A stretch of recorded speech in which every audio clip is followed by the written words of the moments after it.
గత కొద్ది కాలంగా ఈ సినిమా టికెట్ల విషయంలో నేను చూస్తూ వస్తున్నాను. వైసీపీ వైసీపీ ప్రభుత్వం వాళ్ళకి, వాళ్ళ మినిస్టర్లకి సినిమా ఇండస్ట్రీ ఆపరేషన్స్ ఎలా ఉంటాయో వాళ్ళకి తెలీదు. సో, ఆ విషయంలో వాళ్ళు ఇగ్నోరెంట్‌గా ఉన్నారు కాబట్టి వాళ్ళనేం అనలేను.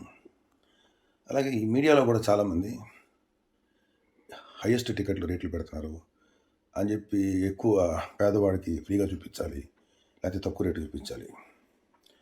100% యాక్సెప్ట్ చేస్తాం. పేదవాళ్ళకి లేకపోతే సామాన్యుడికి టికెట్ అందుబాటులో రావాలి. అయితే మన సినిమా ప్రపంచవ్యాప్తంగా పెరగాలంటే మాకు సినిమాలో రిచ్‌నెస్సో లేకపోతే సినిమాలో గ్రాండియరో తీసుకురావాలి. సినిమా రెమ్యునరేషన్‌లో టోటల్ సినిమా కాస్ట్‌లో హీరో రెమ్యునరేషను 10%, 12% మాక్సిమం ఉంటుంది. That is maximum or somewhere 20%. సరే, మరి ఒక సినిమాకి ఒక ₹1,00,00,000 అయితే ఒక 20,00,000 ఎంతో 15,00,000 ఒక హీరో రెమ్యునరేషన్ ఉంటుంది. ఎగ్జాంపుల్ చెప్తున్నా.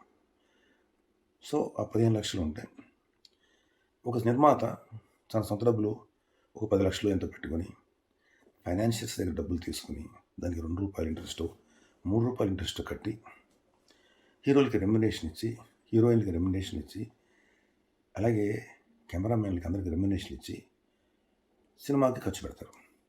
ఫర్ ఇన్ఫర్మేషన్, రెమ్యునరేషన్ ఖర్చు కాదు అని అనుకునేటువంటి ఒక ఇగ్నోరెంట్ లేకపోతే అజ్ఞానపు మాటలు మాట్లాడుతుంటే ఎవరన్నా, ఇక సినిమా మేకింగ్‌లో మీకేమర్థమవుతుంది?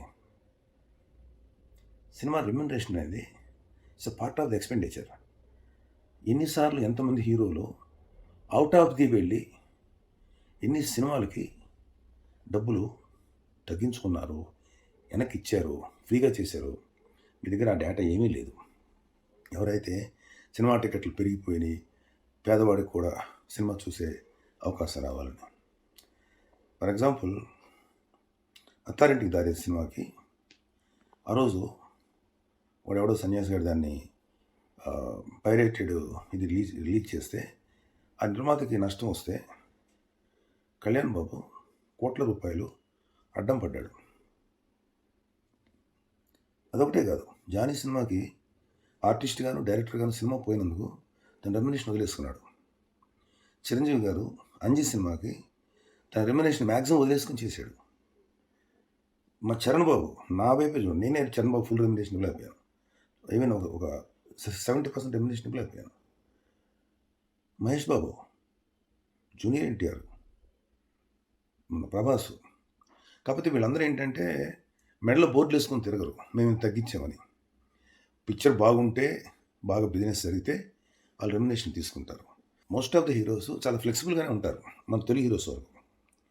ఇంతెందుకు వరుణ్ బాబు అంతరిక్షానికి తను మాట్లాడుకున్న రెమ్యునరేషన్లో 30% కూడా రిసీవ్ చేసుకోవాలి. వదిలేసాడు. నాన్న ఒక ఎక్స్పెరిమెంట్ చేస్తున్నాడు ప్రొడ్యూసరు, మనం వదిలేద్దాం. సో ఇలాగా ప్రొడ్యూసర్స్ వైపు ఎంత రీజనబుల్గా ఉంటారనేది ప్రతి వాళ్ళకి తెలుసు. ప్రొడ్యూసర్లు కూడా తెలుసు.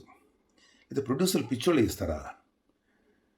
సో ప్లస్ సినిమా వ్యాపారం జరిగేదే హీరోల మీద. ఏ హీరో ఉన్నాడో ఆ హీరోని బట్టి వ్యాపారం జరుగుతుంది. హీరోయిన్లు బట్టు, మిగతా కాస్టింగ్ బట్టి జరగదు. నెక్స్ట్ ఏదైనా ఉంటే కొంచెం డైరెక్టర్ని బట్టి ఉంటుంది. సో అంత రిస్క్ తీసుకునేది హీరో. రేపు పొద్దున సినిమా ఫ్లాప్ అయితే, ఒక సినిమా ఒకవేళ హైయెస్ట్ రెమ్యునరేషన్ తీసుకున్న హీరో ఎవరైనా ఉంటే, నెక్స్ట్ సినిమా ఫ్లాప్ అయితే 50% రెమ్యునరేషన్ కూడా ఇచ్చేవాడికి ఎవరు ముందు రారు. It's only demand and supply purpose. ఇప్పుడు మీరు ఇట్లా అన్నారు, సినిమా తక్కువ రేటు టికెట్లు అమ్మాలని. మరి హాలీవుడ్లో జేమ్స్ కెమెరాన్ తీసే సినిమాలు ఉన్నాయి, హిందీలో పెద్ద పెద్ద డైరెక్టర్లు తీసే సినిమాలు ఉన్నాయి. అవన్నీ ₹10, ₹5 ఇవ్వగలుగుతారా? ఆంధ్రాలో ₹10 ఒక జేమ్స్ కెమెరాన్ సినిమాని మీరు చూపించగలరా? వాళ్ళకి అవసరం లేదు. ₹10 వచ్చే చోట మాకెందుకని చెప్పి వదిలేస్తారు. ప్రపంచంలో ఆంధ్ర ఒక చిన్న ఏరియా, ప్రపంచ బిజినెస్ చూసుకుంటే హాలీవుడ్కి. మనం మీరు అంటే ఎగ్జాంపుల్ ఏంటి, కానీ అదే తెలుగుకి వచ్చేటప్పటికి మాకున్నది ఆంధ్రాయే. మ్యాక్సిమం ఆంధ్ర అనుకుంటున్నాం మేము. Andhra, Telangana, Rayalaseema, rest of India, abroad. మాకు 25% అబౌవ్ 25%, 30% ఆంధ్ర బిజినెస్ ఉంటుంది. మీరు పెట్టే ఈ రేట్ల వల్ల 50% అబోవ్ నష్టం వస్తుంది. సరే ఓకే. మీ పాలసీని నేను తప్పని అంటలేదు. ఎందుకంటే మీకున్న పర్సనల్ ఎజెండాస్ తోటి ఒక పవన్ కళ్యాణ్‌ని అణగదొక్కేయాలనో, లేకపోతే ఈ సినిమా ఇండస్ట్రీలో మీకు పడనటువంటి కొన్ని వర్గాలు తాలూకు హీరోలున్నారనో, మీరు వాళ్ళందరూ ఆర్థిక మూలాలు కొట్టేయాలనో మీరు ప్లాన్ చేస్తున్నారు. దానికోసం సినిమా ఇండస్ట్రీ మీద పడ్డారు కదా! ఎవ్వరు ఏ ఆంధ్రప్రదేశ్‌లో ఏ వ్యాపారం చేసుకునే వాళ్ళైనా, ఆ వ్యాపారం చేసుకున్నప్పుడు మీరే కదా తీసేసుకుంటున్నారు. సినిమా ఇండస్ట్రీ మీరు తీసేసుకోండి. ఆంధ్ర వరకు మీరే ఆహ్, చేయండి. వెల్లంపల్లి శ్రీని హీరోగా పెట్టుకోండి. కొడాలి నాని గారిని హీరోగా పెట్టండి. లేకపోతే ఇంకా ఉన్నారు కదా మీకు మంచి మంచి ఆర్టిస్టులు. పెట్టి తీయండి. అది ఫ్రీగా చూపించండి. మంచిది. డెవలప్ అవుతుంది ఇండస్ట్రీ అక్కడ. ఎందుకంటే వాళ్ళకి ఎలాగో ప్రభుత్వం శాలరీస్ ఇస్తుంది కదా! ఎమ్మెల్యేలకు, మీ ఎంపీలకు బావుంటారు. వాళ్ళేమి నటన చేయలేనోళ్ళేం కాదు. బ్రహ్మాండంగా యాక్ట్ చేయగలుగుతారు. అంత పెర్ఫార్మెన్స్ చేపట్టే కదా మీరు ఇవాళ రాజకీయ రంగంలో ఇంత పేరు తెచ్చుకున్నారు. ఇన్‌ఫాక్ట్ మేము గర్వపడతాం. మేము మంచి ఆర్టిస్టులం కాదు. మేము నథింగ్ మీ పెర్ఫార్మెన్స్ ముందు. So you can do. కాకపోతే మీకు కొంచెం రెమ్యునరేషన్ ఎక్కడవుద్దంటే హీరోయిన్స్ కావాలి కదా! దురదృష్టవశాత్తు పొలిటికల్‌గా మీకు మంచి హీరోయిన్స్ లేరు. You have to pay some money. You can get heroines. తీయండి చక్కగా. ఒక పని చేయండి. ఆంధ్రాకి బ్యాన్ చేసేయండి తెలుగు సినిమాని. నాకేం నష్టం లేదు. కొన్ని రోజులు నష్టపోతాం. ఒక ఒక ఒక ట్రావెల్‌లో నష్టపోతాం. ఎందుకంటే తీసాం కాబట్టి, సడన్‌గా మీరు రూల్ పెట్టారు కాబట్టి నష్టపోతాం. వాటర్ అనేది ఎప్పుడు ఒక పల్లం వైపే వెళ్తుంటుంది. పల్లానికి మనం అడ్డం వేస్తే వేరే రూట్ పెట్టుకుని వెళ్ళిపోతుంది వాటరు. అలాగే ఈ రూట్ కాకపోతే ఇంకో రూట్ వెళ్తాం మేము. మాకు ఇవాళ మా అదృష్టమో, మీ దురదృష్టమో, లేకపోతే మీలాంటి వాళ్ళు భవిష్యత్తులో వస్తారని ఈ ప్రకృతి ఊహించిందో తెలీదు కానీ టెక్నాలజీ చాలా డెవలప్ అయింది. యూట్యూబ్‌లో డబ్బులొస్తాయి మాకు. ఈ ఓటీటీ ప్లాట్‌ఫామ్స్‌లో డబ్బులొస్తాయి. డిజిటల్ మీడియాలో డబ్బులొస్తాయి. సో మాకేం పర్లేదు. కొన్ని రోజులు సఫర్ అవుతాం.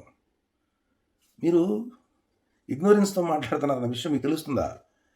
అంటే మీరు ఎలా అయిపోయారంటే ఒక ఒక రకమైన మాస్ హెల్యూసినేషన్స్ సఫర్ అవుతున్నారు. మాస్ హిప్నాటిజంతో సఫర్ అవుతున్నారు. ఎవరు? ఈ మాట్లాడే సో కాల్డ్ వైసీపీ నాయకులందరూ.